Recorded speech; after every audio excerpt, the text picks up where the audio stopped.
Dursa burqaan gooticha kanaa eessarraa madde kan jedhu ilaaluun dirqama. Gabaabumatti yoo ilaalle Abaabayyuun jaarraa abbaa gadaa Ibroo Shaaxaa jedhamuun beekama. Yeroo Misriin Harar qabattee bulchaa turtetti bara 1875 hanga bara 1885 lubaa Araabaa Doorii afran qalloo Oromoo maayisa turan. Abaabayyuun sooressa jaarraa abbaa gadaa Ibroo Shaaxaa waraana Kamaal Baashaatiin lola cirracha jedhamutti osoo lolu bara 1876tti wareegame.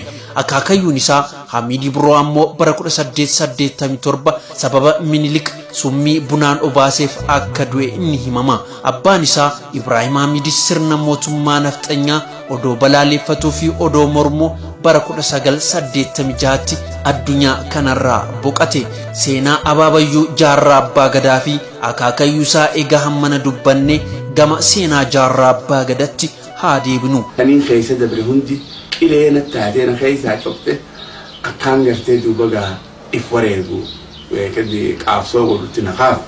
Namni hoggusa dinqiniinamu hoggulama qiniinamu jedhama imaasinu hoggulama namni goota boolla takka keessatti qaaba tokko keessatti dinqiniinamu jedha. Bilisummaan faaya qalbiiti nuura jechuudha. Namni bilisummaa hin qabne if duruun arku.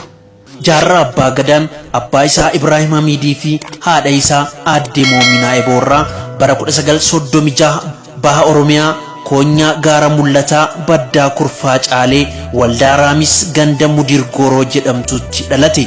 Sooressi jaarraa abbaa gadaa hundeessitoota dhaaba adda bilisummaa Oromoo fi loltoota hidhannoo waraana Oromoo irraa isa tokkodha. Jaarraan ijoollummaa isaarraa kaasee qabsoo diddaa gabrummaatiif bosonatti galee osoo falmatu umrii isaa guutuu nama itti fixe. Maqaan jaarraa kan dhaloota Abdul Karim Ibrahim Hamiid jedhama. Akkuma seenaa qabsoo jaarraa abbaa gadaa yookaan Abdul Karim Ibrahim Hamiid irraa hubatametti